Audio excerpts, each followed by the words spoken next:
Welcome to Sit Down Stand Up with John Malkin, the show where comedy meets conversation. Get ready for a ride full of laughs, stories from the stage, and possibly a few surprises. And now, here's your host, John Malkin. We are live. This is live radio. They still do this. I am welcome to Sit Down Stand Up with your host John Malkin. We have a very cool guest today. He's not from Long Island.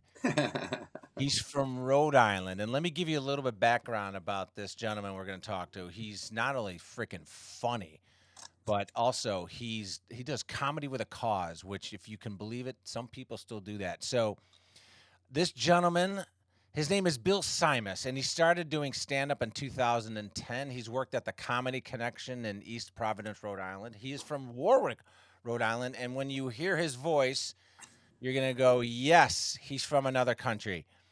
But what we're going to talk about as we get into the show is what he's done for an organization he co-founded and he owns called Funny for Funds, which are comedy night fundraisers, which has raised over $10.5 million to date, and we're going to talk about that. So would you please welcome to Sit Down Stand Up, Mr. Bill SIMAS. Hello, Bill SIMAS. Hello, people of Earth. People of Earth. Yes. How are you, man? I'm doing great. Thanks for having me. Thanks for coming on the show. It's I've been doing the show for I don't know how long we've been doing the show now. I guess 2 or 3 months, maybe not that. Yeah, 2 or 3 months on that. And the talent, because I'm going to call you talent, the talent that we're getting on the show, word of mouth is great, and we're getting some great people reaching out to us. And we met through a mutual friend of ours, Cara Amore, who's introduced me to some other guests and all that, and says that you've got to meet this guy. He's salt of the earth, and he talks funny. But, she's not far off, brother. Yes. Yeah, far up. So you're in Warwick, Rhode Island. I have been to Newport, so I have been to Rhode Island. It's beautiful up there. Yeah, we got 4 seasons. Well, I mean, we don't have the winter that much anymore, but it's cold. Winter as of snow. But we got 4 seasons. We got seafood. We got waterfront. We got great Italian food. Yeah. Man, Newport is great. I was just there last week. We had a couple of shows at the Newport Blues Cafe. A lot of people at Taylor Swift's house is there, so there's always a lot of traffic in that area. Taylor Swift has a house in Rhode Island? I think it's Watch Hill, which isn't, it's another place like Newport. It's a very ritzy. I mean, I could maybe rent a shed there, but Now, have you had any Taylor Swift sightings or Travis Kelce sightings? Yeah, just in my daughter's room when I go wake her up in the morning. That's it. So it's I never thought I'd listen to so much Taylor Swift, but it just doesn't end. They listen to the same songs over and over, and it's just, well, even worse. I'm a Bears fan, and I've been listening to a lot of Travis Kelce, which is just worse than listening to Taylor Swift. Yes. I mean, I wish no ill will on anybody, but if they wanted to break up, that's fine with me. So. Right now, as a Rhode Islander, are you a Boston sports fan then? So, quick 30 seconds here. I am a New York Yankee fan. My wife is I'm a Yankee fan. So all my uncles, when I was younger, came from the Bronx, moved to Rhode Island. And nobody rooted for the Patriots in the 80s. They you could go the game day and probably quarterback the team. They had nobody, right? Right. So I grew up with people screaming for the Yankees. And when I grew up, I wanted to be a Major League Baseball player, John, but apparently you need talent. So, my dad said, not if you're on the Cubs. Not if you're on the Cubs. This is true. So I started following the minor leagues. I ate, slept, and drank baseball, and I heard about this guy, John Elway, who played right field for and he was going to go to the Yankees. So I just followed Elway. So I root for the Celtics. I root for the Bruins, but I'm a Broncos and Yankee fan. It's the weirdest thing. Elway went, right? All right, very cool. Oh, that's exciting. Well, listen, you picked some decent teams. I'm a loyal. I live out east. Outside of New York, but I'm still a diehard Chicago fan. But it's rough. But the difference between when we moved out to New York, I was just blown away. People are obviously everyone's very passionate about their sports, right? Yeah. So, but the New York press, man, I don't know how you could be a New Yorker, or even maybe a Bostonian and play, but so we come out here in 2000. and I don't know, baseball season started, and it's like game 2, right? Of 162, yeah. And the Mets lost, right? Whatever.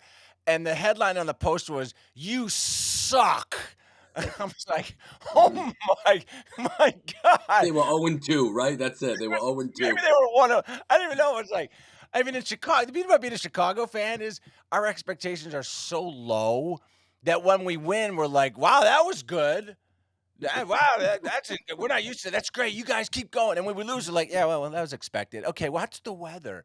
I mean, but man, New York press is just brutal, Brutal, very brutal. Yep. I right? mean, yep. And listen, you guys get the number 1 pick. What did you get? The quarterback this We year, did, right? yes. No, the weight is on his shoulders. But Oh, enough of my sports teams. I want to talk about you because now you've been doing stand up since 2010, which is my math is that's 6 years. No, I'm kidding. So you've yep. been doing it for almost 15 years. What got you? What got you into stand up? I love asking people that because it's not something you wake up on, or like John Mulaney says, like he wanted to be a stand up since he was like a kid, but Yeah. you and I probably weren't thinking that. What did you do and how'd you get into this? I've always I've been asked this question before in an interview. It's not a glamorous story. It's really a story of self preservation. So my parents went through a crappy divorce, and Okay. every time we would have family gatherings, and both sides of the family had to be in the room for a birthday party or that, I used to try and make people laugh to deflect that uneasy feeling in the room, and I it got just it. became something I did over and over. My From 8, 9, 10, 11, 12, even if it was knock knock jokes, I remember writing down knock knock jokes as if they were mine in my room at night. Right. So For the were you considered a class clown then? Were you always making people laugh? Always, yeah. Actually, I went to a private school here in Rhode Island called Bishop Hendricken, big school, Okay. and I remember the principal calling me in his office, and the caveat was I would always be a class clown 'cause I was going for the laughs, but I'd always get good grades. So he would call me in the office. He'd be like, "Bill, what am I going to do with you?" He's like, I can't even tell you if you acted right, you'd get better. You already get A's and B's. Do me a favor, stop acting like an ass because you're hurting the other kids now who aren't getting good grades." Love it. So I would always work hard and play hard. I love excelling, but I also love laughter. I think when you work hard, you get to release with laughter. Right? So even when I got on the fire department for many years over here, I was always trying to make people laugh. But my CPR classes, I'm a CPR instructor, 32 years. Oh That's how I wow. got my following, John. I would do a CPR class, and they'd be like, "Wait a minute, I laughed and I learned at a CPR class. Like normally these are boring." So when I started putting my toe in the water, I reached out to all my CPR people, and it was 150 people would come Oh to yeah. a country club or a banquet hall, and it just kind of grew from. Now listen, when I first started, I think I had 3 to 5 minutes of material, and Right. if I Now you look back at it now, I probably cringe, but Oh right. yeah. No, yeah, we look back at our early stuff and it's so when so 30 years as CPR because you look like you're about 33, so you've been doing CPR since like age 1, of course. H1. I came out with the mannequin. So did you is that something did you wanted to is that what like it was your profession coming out? I mean, did you want to go into EMT or be a fireman or a police Now or that so I made a joke about needing talent. I wanted to be a ball player. I tried out hmm. for the Cincinnati Reds, So Milwaukee you did Brewers, wow. Atlanta So you Yeah, played high school and college ball? high school, and then no college. I made it. I got a couple of callbacks for tryouts as a walk on. Believe it or not, Wow. it was an open tryout in Nashua, New Hampshire. I might have been 18. And for like a year and a half, I kept getting invites to different tryouts. And For you. once you go a couple of years, if you're not, if they don't take you, you're done. They're looking for the young blood. And You're Bull Durham.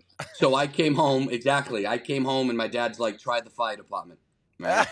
So If my baseball doesn't work, kids, go to the my fire dad, department. yeah, my dad was chief of the rescues in Warwick for 13 of his 37 years on. So Oh it my was in my family's blood. So yeah. I always loved helping people, serving people. Like we talk about the Comedy Night fundraising company. It Yeah. is We're laughter talking through about helping and serving. It's not just a show when you go home. We're raising money for a cause, right? So it yeah. was always in my blood to do that, and I just didn't know how much I would fall in love with the fire department. But when I left the job, I still wanted to teach because it kept me connected to the EMS world.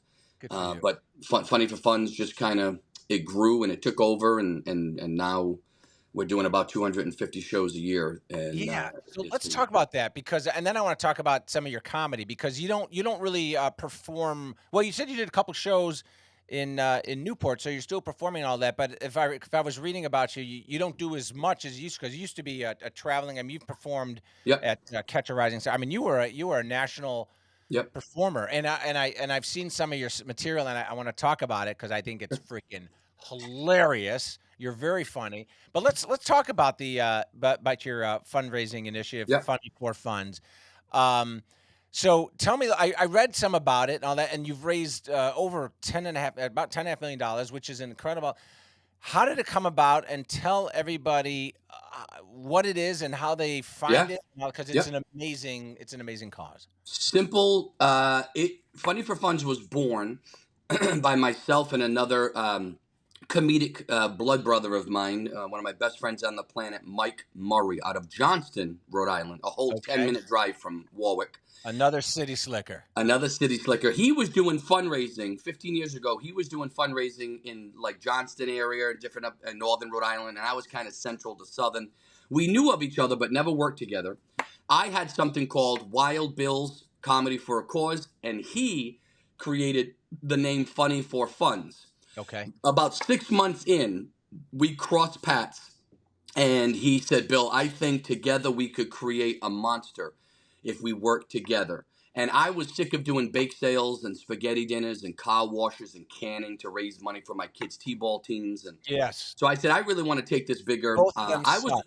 Yeah, I was a hired gun at a lot of fundraisers, John, where I would just go do material. And I would sit in the back of the room, and Mike Murray was doing this too. We would look at all the money they were wasting money on food and Right, decorations. right. It wasn't And going to the cause. it's not going, and it's so him and I had a lot of the same values.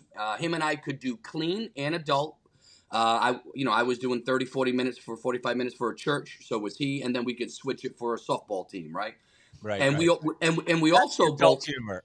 correct. And also our fundraisers, the adult was just adult. It was never vulgar. Right. It's a fundraiser. It's not Right, a right, nightclub. right. So we had a lot of the same values. And when we aligned, I said, you definitely use the Funny for Funds name. Let's take me out of it and just make it about the company, and we'll be behind the brand. And let's focus on building the brand. And the first 12 months, we raised $500,000. And then the next year, we did another million. And then after that, it started to take off. And then all of a sudden, 2020, we were at about 6 million, I believe. And the world just stopped. I think we're at 6 or 7 million. And for 2 years, we barely made it through because, as you know, anybody who runs a business knows, the bills don't stop, but the income isn't coming in. That's not a good equation. That's called marriage too, by the way.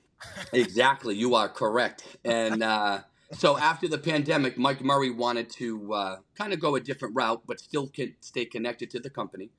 And so he offered me an opportunity to buy out his half. Oh, wow. Where, and it wasn't a negative thing. It was a good thing. Yeah. He's working on a one-man show. He's got other goals that he's chasing. But he still works with us. He still performs. He still sets up and runs shows. It's like he's never left. He just, he doesn't have to do the back office stuff and the building stuff anymore. So when you say raising, so you've raised $10.5 million, is there one specific cause that you're raising for? Or is it like someone says, hey, we want to raise money for diabetes, we want to raise money for cancer, we want to raise for whatever and all that, and they bring in your team to bring the entertainment, more or less, to sell tickets and to raise money? Is that basically, so when you're saying $10 million, is it money that you're giving away or money that you're helping raise for these organizations? So the beauty of our system is it doesn't matter any cause, anytime, everything from a church to Auntie Becky that has brain cancer, or Right. a Cub Scouts, a church, whatever. So people come to us with their cause and they follow our system. We have a 4-tier system. We talk about baking a cake. There's three layers that we're baking in the cake. Okay. And then the 4th layer is the frosting, the sweet frosting. That's the heavy hitting. And if they follow the system, you could do a Funny for Funds show wrong and make 3,000-4,000 take home. But if you do it right, its average is about 5,000, 6,000, 7,000, and then we have a bunch of 10s, 20s, 30s, 40s, 50s, and the max so far the record is 60,000 in one night. But the beauty of what we do, John, is we don't just show up with a mic stand and a stool. Funny for Funds. Let's say you called me to do something. Doesn't matter what it is. Right. If I'm going to tell you, first things first, you don't want to do it alone. If you have 4 or 5 people that are helping you, let's get those 4 or 5 people on a Zoom or a call like this, and Got let me teach them the system for you, it. so you Okay. don't have to regurgitate it after I explain it to you. That's about 30 minutes, and then we keep in touch with you. We teach you what to do, what not to do. Don't waste money here. This is what you're Hmm. looking for. So Hmm. we get you in line for success based on your end, and then we take care of all the lights, the sound, the staging, the backdrop, the emceeing of the night. We bring raffle Comedy. tickets, Yeah. 50-50 tickets. So in other words, anything that slows you down, we'll bring. You just focus on the 4 layers of our system that are money making. So, because listen, Funny for Funds is a fundraising company. We Right. just happen to have a comedy show kicker. That's Right. the Right. bait, Right. or the date That's night, the bait to bring people in to support yeah. your cause. So, That's and we do a flat fee. We do not believe in, one of the biggest things that used to grate me was people would do fundraising companies, and the company would take a percentage, and they didn't do nothing. It right. was just you needed their company for something, and it was like, well, Right. they raised 10 grand, but they got a check for 5 grand. It's like, how do you take 50% from somebody? I don't get that. So we charge a flat fee. It's a little different in different areas based on demographics, cities, Yeah. and stuff like that. But it's nothing out of the. It's not going to blow anybody out of the water. So Right. we Right. make enough to be professional and to hire good comedians. Hmm. And if you do it right, we make a little, they make a lot. But Right. our little is enough to sustain us to go on to the next show, if that makes sense. That's So, so cool. So is this Rhode Island centric, or is this like national? I mean, where have you taken this past your boundaries? yep. So we are federally trademarked. We have some trademark sayings of ours. We've trademarked. We don't book shows. We book moments. Yeah. Laugh all the way to the bank. In the entertainment world, we also trademarked. When is your show? Every time we do a social media post, it's when is your show, and then we put our link. Our Funny for Funds, FUNDS, like money, Funny for Funds is Yeah. trademarked. The FOR, if someone doesn't type in FOR is trademarked. But Wow. we didn't do I didn't franchising know you could because trademark a preposition. exactly, we took it. We I trademarked love it. it. Which is one of the reasons why when I was growing up in school, I say like reason I do so poorly on my tests is because people have trademarked all these words. So I'm just Well, the crazy part is we've had people try to, because listen, once you go out on social media, the unoriginal people, the uncreative people want to steal your stuff. yes. And we've had 2 people. One person tried to create Funny for Friends with the Oh, same orange and blue letters. That was in nice. Massachusetts. Okay. And the good thing about that is a fellow comedian squashed that for us Good. and nipped that in the bud. And then we had somebody that was working with Funny for Funds in Connecticut that just wouldn't follow our plan. Like he wanted to charge extra for everything. Like we're a one-stop shop, one price, that is it. He was Right. behind our back. He was running one of our branches because we're not franchised, but we have licensed agreements where Right. people Right. buy Right. into the company. You use our website, our system, our proprietary stuff.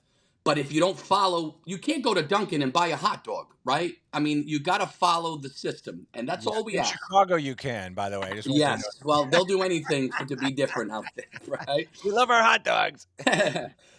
But just follow the Funny for Fun system. And this guy was a la carding people, meaning if you wanted a show, John, Oh. and if you wanted a mic stand, it was $50. If you wanted staging, it was 200. If on top of the base costs, Oh if my you God. wanted, and it got to the point where his shows were like 2,600, 2,400. I'm Oh like, my God. that's No. not Funny for Fun. So he didn't want to That's change. So what funny. he did was he created his own site. He used our name. He used everything from our website. And how he got found out was a comedian, and New England is so small, Yeah. where I live here. a comedian friend of ours called me. I was in Seattle doing a show for melanoma research with Funny for Funds, the furthest show we've ever done. Wow. I was in Anacortes, Seattle, Washington, just outside of Seattle. And he texted me and said, "Hey, thank you so much for the gig last night. It was awesome working with Funny for." And I was like, "What? What We gig? didn't have a gig last. It was only one last night in Seattle." So I Wow. texted him. I'm like, "Where did you go? What do you mean? Who hired you?" And he had pictures. I said, "Send me all the pictures." And as soon as I saw the pictures, it was as if I Oh. brought my company to that place in Connecticut. He stole everything. Yep. Wow. So did you sue this guy? Is he in So jail? Is he we, doing hard yeah. time? We did. We sent a cease and desist, and he basically threw it back at the constable twice. Wouldn't answer the door. Oh my. So we brought him to federal court. It was a year and a half, Good. almost 2 years in federal court. He lost. Good. He had to pay our legal fees. We didn't I make love anything, it. which I didn't care about making money. Still. I just right is right and wrong is wrong. Right. And here's the other thing too, John. We didn't invent comedy night fundraisers. They were here before we were born. They're gonna be here Right. after. Me and Mike Murray, and now my wife, who runs the company with me as we grow it, we just have a different system of attacking it that benefits the group or the cause. I don't care if there's another one down the road, as long as you don't steal stuff from me like this guy did. If you're making $8,000 for a kid with brain cancer, I would be a buffoon to be upset that you had a comedy fundraiser. That's Right. not who I am. Right. So go. I don't care who does it. Just we have our proprietary system. It's 10.5 million in 10 years, 200 shows a year, sometimes 250. And we now have license agreements. We have 11 branches. We call them branches in 7 states: Rhode Island, Mass, Connecticut, New York, Virginia, Florida, and my wife and I just launched Nashville and Dallas, Texas. So That's incredible. Wow. yeah. Wow. That takes a lot of time to do, doesn't it? We're exhausted.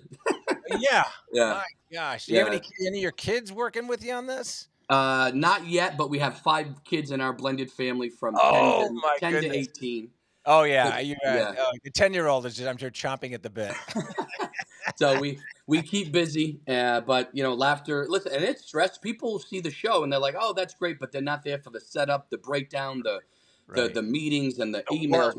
My wife, God bless her, she is the event.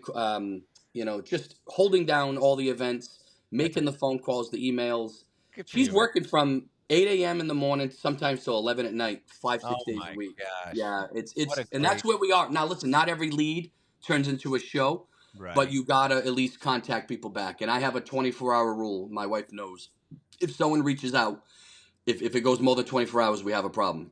We need to high touch. In a world of high tech, I built Funny for Funds through high touch. You gotta show people that you actually care. They can't feel like they're a number. You can't do it. So we have a 24 rule in our family. If my wife texts me and I don't get back to her in 24 seconds, she will inflict bodily harm. You might have married my wife's sister. That's our 24 rule. That's our 24-second clock, man. But of course, when I text her and she doesn't do it, she's like, "Well, you don't expect me to text you back when I'm getting my nails drying." I was like, "Oh, of course not." Yeah, you're not going to argue anyway. You have a penis. You have no rights, John. I do not have any rights to argue. That's exactly right. The other cool thing, John, about our system is, and all of the branches know this, if you're trained the right way and you do the right thing at every show, you don't need to do social media. You don't need to advertise. We don't advertise at all. Your show is your commercial for what you do. That is a... Yeah, because people sitting in that audience are going to be like, "Well, I have these. I mean, my gosh, everyone's 100%. My brother needs a wheelchair ramp. My sister's ice hockey team. This, that, 100%. So we get about 2 to 4 leads every show, like solid, good leads. Unbelievable. And you just got to get to a tipping point. We're open to opening. We might be opening up a branch just outside of Atlantic City in November. Wow. We're getting close. They need help down there. They do. Yeah. And I got a friend of mine that's been a comedian for decades on the Strip there. And he came to one show because his girlfriend lives in Rhode Island. His girlfriend was a fan of Funny for Funds, and she kind of contacted us. He came to one. Now, this is someone that's been doing comedy clubs for 32 years. We got done with the show. We raised $25,000 for a. Oh my God! Yeah, it was a big night, and it was about 200 people in the room. We raised 20. Yeah, the cause was it was an organization that helped players, African American athletes, have money to go visit the colleges that they aspired to go to. Oh wow! That's great. It was awesome, and it was in Massachusetts. And we left that show that night. We were driving home, and it was silent. And I said, "What'd you think? Did you have a good time? It was nice to work with you." He's like, "Bill, I've been doing this 32 years." He's like, "Can I do this in New Jersey?" Oh, and I was like, "You serious?" And he's like, "Bill, I've done a lot of shows and made people smile and shook hands. I was moved. Like when they turned that check around, I had like tears that I was holding. Right. I had goosebumps. Right. So unbelievable. Yeah. And the other thing too, John, is I've done clubs, I've done casinos, And a lot of times, sometimes dudes or dudettes, they'll just be sitting there with their arms crossed because they're at a show. Right. Maybe they just Right. lost money at the poker table. Yeah, When you go to right. a fundraiser, it's a different beast. Total different vibe. There's no hecklers. I mean, Yeah. listen, hecklers never bothered me. There's a rhythm to handling hecklers, Yeah. but at a fundraiser, they're there for the cause. They're in a good Yeah. mood. I'd rather do that all day than go back. That's why I Oh, told you I yeah. stopped chasing Yeah. the whole club vibe. I Yeah. support No, it. I get it. But get Funny for Funds takes up all my time.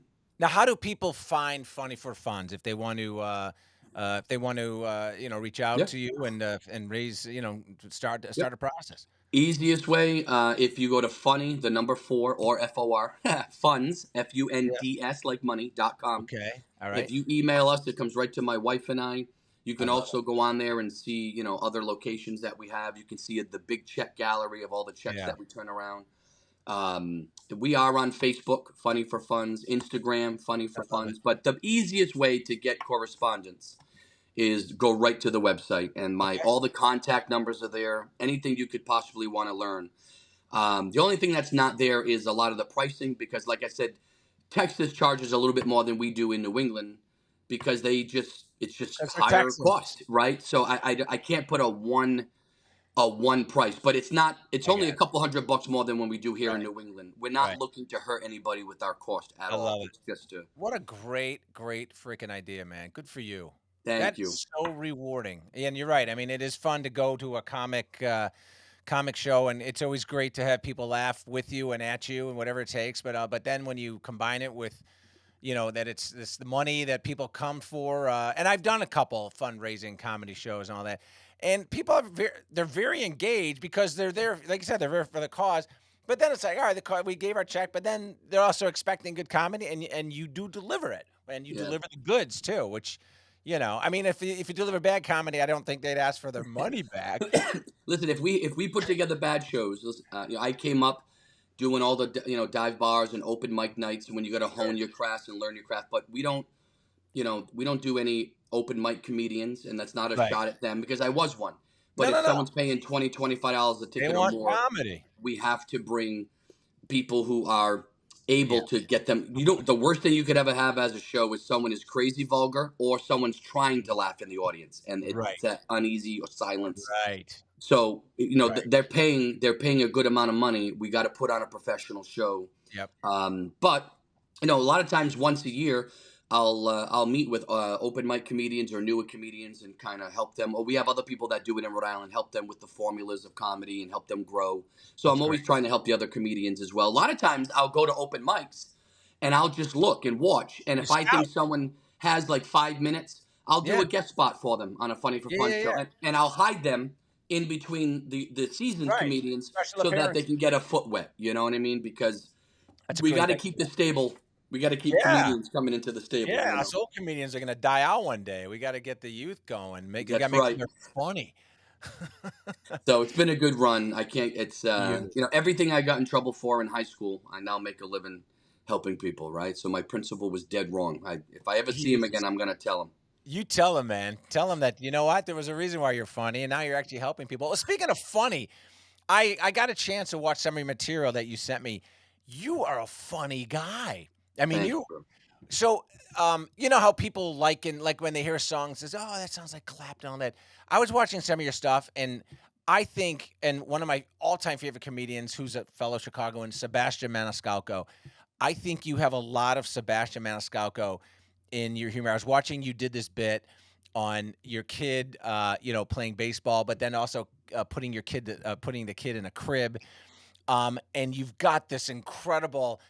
You kind of go into this I don't know if it's a Bostonian kind of like toughness, delivery and all that, but then it's also very physical. It's extremely funny. And when I was watching, I'm like, oh my God, Sebastian Maniscalco ripped off that guy. No, that's right, Sebastian. Let's go. Let's sue. We're taking him to federal court. But I mean, you've got a great. First of all, it's just funny material, but the delivery, your energy, and your physicality is just spot on. So the two people I get all the time, listen, growing up, I was a Robin Williams and Howie Mandel. Yes. I loved the physicality and the energy. Yeah. I loved it when a comedian was sweating on stage because I felt like And they you were did. doing that for You me, right? But I actually got this in Newport last week. It was either a twinge or a taste or a feel of Sebastian Yes. and Bill Burr, the ranting style Yes. and Yeah. so but it's been, listen, those two are top of their game, the Oh best yeah. on the planet. Right. I try and talk about real stuff. Like if you're 18 to 80, whether you have kids or not, you're going to get it. Whether Yeah. it's been a while since you had kids, you're going to get it. So I Yeah. try and talk about kids, parenting, divorce, Yeah. travel. You Yeah. know, I'm not a one-liner. I'm not a No, you're a misdirection. storyteller. Correct. You're a Correct. storyteller, and that bit you did when you were putting your kid into the crib and how you walked in to check on him and then move and then you dove under the crib. Oh my god. That is freaking hysterical. I Always. mean, not every comedian can nail that. I mean, that is Jim Carrey, I mean, that is Sebastian, that is like, well, now Bill Simons, but, that's good stuff, man. I appreciate that. You know, and then and that's the stuff that you can make clean or adult, Yes. right? So Oh, totally. a long time ago, out where you are, well, it's a little closer, maybe in between us, but Foxwoods and Mohegan Yeah, of has course. a comedy club called Comics, Yeah, comics, Comix. Great C-O-M-I-X, of club, course. Yeah, unbelievable club, yeah. great owners, and they helped me when I was younger a lot. They gave me an amateur show there. So maybe 3-4 times a year, I was allowed to do like a Thursday night show, and we would pack it out 200-300 people all the time. Love it. And I met some traveling comedians that would come in that would headline those shows because I was only hosting or featuring then. And one of the guys told me, who worked with George Carlin and all these people, he's a big name in comedy. He told me, he said, "You're new?" I said, "I'm new." And he said, "How long you been doing it?" And I said, "I don't know, maybe like 18 months." And he said, "I like your rhythm on stage. I like your voice inflection, your physicality." He goes, "Let me tell you this. Write clean if Yeah. you want to do it for a living. Yes. If you want to get some gigs, just be dirty." He goes, "Write clean and then Yes. dirty it up whenever you want. I But agree. then be able to." And it was one of the most genuine, most Yeah. important Yes. tidbits that someone gave me that helped. Because now, listen, if Funny for Fun's fundraisers did adult, we do a ton of churches and Boy Scouts and Girl Scouts and PTAs, Yeah. but we would be losing tons of shows because we can't do clean. You can't do clean. So, Yeah. so it helped me personally. I can do corporate gigs Yeah, because I can be totally. clean. So Yeah. that one moment, that one gentleman that came through and Great tip. dropped at him, yeah, it was awesome. And I'm glad he caught me because I was like a lot of newer comics. I was dirty, not dirty. Well, I was dirty. I was dirty. You were dropping F-bomb. Yeah. I mean, that's what Yes. people do. It's easy. I mean, Yeah. it's The more. weird. Yeah. I started doing comedy, a few years ago, and I'm not I don't swear. I mean, not to be like a prissy and all that, but I'm not like, I'm not just to walk around dropping bombs and all that. Yeah. And next thing you know, I'm like dropping them. I'm like, I don't like what is and maybe because I was just watching other comics, it's just like it slides out. It's actually hard to be clean. It's Yeah. easy to be dirty because people Yeah. just like you drop the F-bomb, they're like, But Yep. but it's harder to be clean and make people laugh because you don't have those bombs that you can throw, those funny Yep. bombs that just Yep. make people laugh. Oh, that's funny. But good for you, man, and it's fantastic. So again, I just want to make sure people can reach out to Bill. And Bill, can they Funny for Funds? They gotta find you. And if they want to see some of your material, are you post any of your own personal stuff post, or you just kind of keep it all Funny for Funds now? I kind of keep it all Funny for Funds, but since you and I met, I actually had a Yes. conversation with my videographer. He's going to come out to some shows, and I have a Bill Simons comedian, a YouTube, but it's older stuff. Because when Funny for Funds took off, I'm not that great at technology, and I spent so much time building Funny Yeah. for Funds that I didn't focus on clips because I wasn't doing clubs anymore. I wasn't doing. Right, I was right. like, you know what? I'm just gonna. So You didn't need to build a reel. I didn't. And that's why when you asked for one, I'm like, shoot. I said, you know what? Maybe this is good that you came into my life at this moment. Oh. Just so I can kind of adjust now because I am in a good spot where, I have goals of taking Funny for Fun's father, but I also want people to know that the owner is also a comedian. See, that's the beautiful thing, too. When you think Yes. about comedy clubs, they're looking to pay the least and get the most amount from somebody, just like an employer. Just like marriage again. Let's go there. Yep, just like marriage. And that's normal, right? That's the industry. They get a business too. But as a Funny for Fun's owner, I understand what it's like for a comic to drive 2, 3, 4 hours where the money that you're making is gas and food and you come back and maybe you got 20 or $50 left, and it was all for. I've been there. I've done it. So I always try and be very fair, and with Funny for Funds, I can have a comedian come in and book him Thursday, Friday, Saturday, Sunday, because it's four different audiences with my fundraisers, four different shows. So there are times where I'm able to do that for comedians. And well, and also I think part of your marketing, if you put together like a sizzle reel, which maybe you haven't all that, but then you're also dropping in some of the great jokes that are being told. I think your prospects or prospective clients are going to be like, oh my God, this is not only the great cause, but these guys are funny. They're funny, yeah. Yeah. So that was the conversation and my wife's been working on that too with my videographer. They've been spending a lot of time together, which maybe I should look into that, John. Yes. But they've been actually, she's right here. You want to pop your head in, baby? Come on. Your wife doesn't do anything, so maybe she should start getting busy. Okay? That's okay. Phone calls outside. Hello. Hello, wife. Hi, nice to meet you. What's your name? Bethany. Bethany. Hi, Bethany. Hello. She was working with Funny for Funds behind us, and she sneezed. I didn't think you heard it. I did not hear laughing. Oh, that is funny. How long have you guys been married? We're coming up on our 1-year anniversary in September. You're newlyweds. Yep. It was 13 or 14 years divorced. She was divorced for a while, and wow. Yeah. So well, happy anniversary. Thank you. She looked happy, right? Did she look happy? Bethany, I don't want to ruin for you. It actually just gets worse. Yes. It's going to get worse this afternoon, Beth. It's going to get worse this afternoon. Oh, my God. Wow, what a beautiful couple. Oh, my gosh, it's so nice meeting you. Oh, my gosh. Well, Bill, when we wrap up the show, Sit Down, Stand Up, first of all, thank you so much for coming on the show. This has been really an amazing show because, it's fun talking comedy, but we're helping people.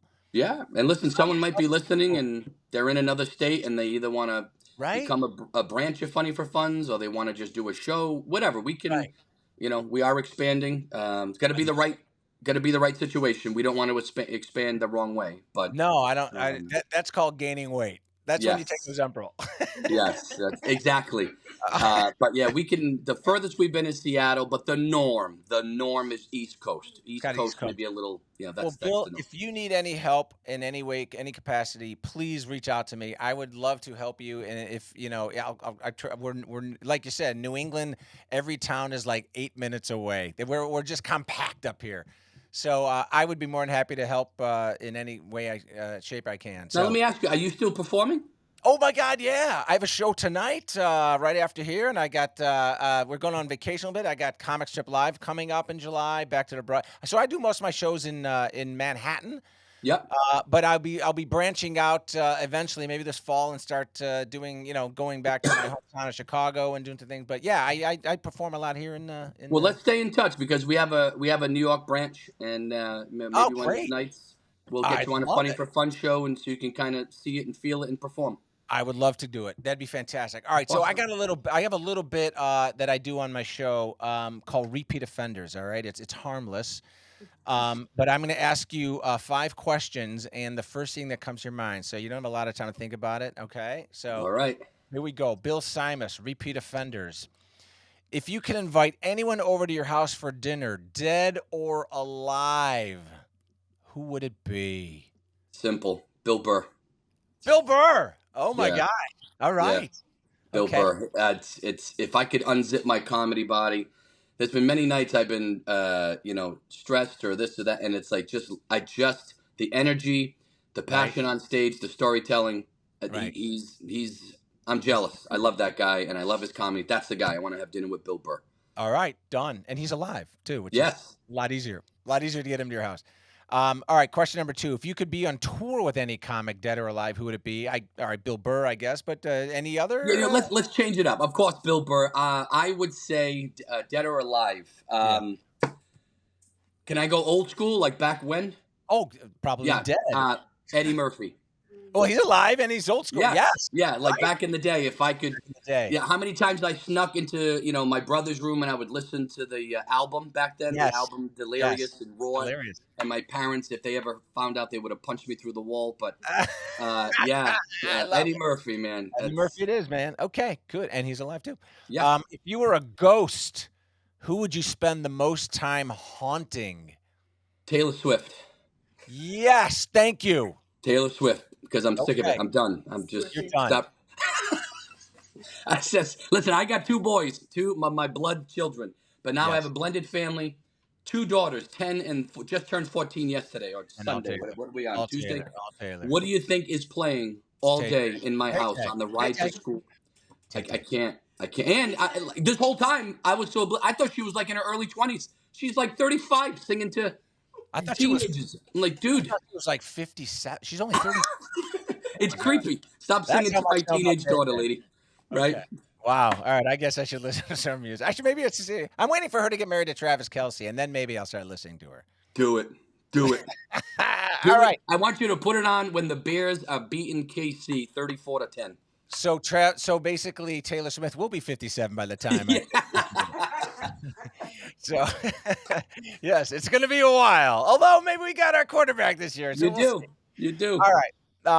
Okay. If question number 4: if you could only eat one food for the rest of your life, what would it be? Key lime pie. Key lime pie because I'm an addict. So check this out. I drove my son, oh my God, my younger brother, when this was years ago. I became a big brother through the Big Brothers of Rhode Island. He was like a son to me, right? So he moved to Florida when I met him at 9. So when he was 19, 20 years old, I drove him from Rhode Island to Florida. Right. Before I left, I researched the best key lime pie in Florida. Well, when I dropped him off in Naples, the key lime pie was another 5 hours south from there. And I drove 5 hours south. I ate a couple pieces there. Unbelievable. Should have came with a cigarette and a wet nap. It was unbelievable, John. And then I grabbed a whole pie and I drove 29 or 30 hours home and I ate the whole pie on the ride home. You probably didn't get past Fort Lauderdale. If I ever got pulled over there, I would have been strung out. I would have had it all over my face. A key lime pie, baby. He's like, all right, I get it. Go. And little fun fact for your listeners, this is important. A true key lime pie is white or yellow. It's not green. Not green, is really? fake. All right. Yeah. Okay. Yeah. Sounds White good. or yellow. All right. I'll make sure Taylor Swift knows that too. All right. Last question for Bill SIMAS. If you had to wear a sign around your neck for the rest of your life, what would it say? And you can't say, I love my wife, Bethany, because that's just too dang easy right now. Easy. It would say Bank of Billy. Because these kids come to me. There's Bank of America and there's Bank of Billy. Apparently, everyone thinks I'm a millionaire and Dad just forks out money. The money tree is going to grow in my front. I mean, it's not true, but that's it. Every time someone has an issue, someone calls Billy to loan him some money. So it's on Bank of Billy. That's it. Bank of Billy. People might be coming in and like shoving cards into your stuff with their 4-digit passcode, man. You're gonna see me on one of the corners like these vagabonds just hanging out. Oh my God, Bill SIMAS! I can't thank you enough for coming on the show. What a pleasure meeting you and your beautiful wife. Happy anniversary! When is your When's your official day? So check this out, super quick. My favorite number is 23. Her favorite number is 23. We got married at 9/23/2023. 9/23/23. Oh my God! Wow. Yep. Wow. Yep. The first night we went out, we were playing pool and we ran out of money. And I said, babe, here's my. I didn't say babe then, but I said, Beth, here's my debit card. She goes, oh, do you trust me with your number? I said, there's nothing in it, right? Bank of Billy. And I said, just here's my code, 2323. And she's like, that's my code. And I said, that's your code? And I said, no, it ain't. So we had to prove it to each other. We both took money out and did 2323. All right. So anyone listening who finds your ATM card, yes, you know exactly what to do. Well, here's the good news. There's nothing in it. Yeah, exactly. Yes, if you want to see how life is really tough for Bill SIMAS, just find his card and log on, and you'll see. My God, check account balance. We need to do funny for funds for Bill SIMAS. Yes, this is what I'm saying. Fundraising I raise all this money for other people. That's right. Well, thank you so much, my friend. Best of luck to you and Funny for Friends. And you've got to first of all, seek Bill out. Seek out Funny for Funds, who's listening to the show, and then we will be. Yes, our producer Jackson and his squad of misfits are getting all these shows, and we'll be posting them on my YouTube channel eventually. Hopefully, there's this thing called the internet, which I told them about. It's a brand new. It's like a technology thing, and You think it's going to stay around? I think so. Not as long as Tay-Tay, but I think it's going to be. I think it's going to be around for a while. Anyway, so we're going to post all these shows, and then I'll send you the link, and then you can spread the gospel, and people can hear more about everything you do. I love it, man. Listen, it's a passion-driven company. It's a family company. Funny for Funds is here to stay, and we just love doing God's work, bringing laughter, and really making. Listen, we don't book shows; we book moments. We say that for a reason. That's beautiful, man. I put that on my sign. I don't know. We don't book shows. Passion trumps everything, right? Yeah, I mean, that's moments. There's a sign for you. Right. Actually, when we hang up, I'm going to message you. We one of our Nashville, Tennessee branch, him and all his constituents, created and produced a jingle for our companies to get ready to start doing commercials. It's 90 seconds. The guy who produced it wrote #1 songs for Tim McGraw, Toby Keith. So it's unbelievable, right? I couldn't believe it. This guy, our Nashville branch, plays for 15 plus years up and down Broadway in Nashville. Opened up for a lot of big names that you hear on the radio. But he said, "Why don't we do a jingle? I'll write one. Tell me what you want it to say, and I'll grab all my buddies." So I'll send it to you. Yeah, please do. But has he written for Tay-Tay? He has not. He is not a Tay-Tay fan. Oh, good. Okay, good. I love it. I'll send it to you, though. I'll send it to you. I will. I'll look for it. All right, Bill SIMAS, thank you, my friend. Thank you for coming on Sit Down, Stand Up. Another phenomenal show. My God, our shows are getting better. These are great shows. And we got to meet his wife. It's just so much happened today. Oh, here she is. Here she is. And there she is. I'm going to say goodbye. Oh, my God, you guys are in love. You're right. You've only been married a year. Yeah, this is it. That's it. My wife would be hitting me with a shoe right now. She just came over. She was excited. She thought it was like an OnlyFans or something, right? We need to make some extra money.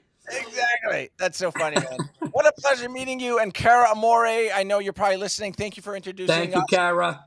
Thank you, Cara. And I will see you. I'm going to see you I'm going to share a stage with you one day, and I would love to work with you to help support your incredible causes. Thank you for listening to another great show, Sit Down, Stand Up with John Malkin. Find me at John Malkin Live. And like I say every week, we are out of here. That's a wrap on today's episode of Sit Down, Stand Up with John Malkin. Make sure to follow John on social media at John Malkin Live. See you next time, and don't forget to think while you laugh.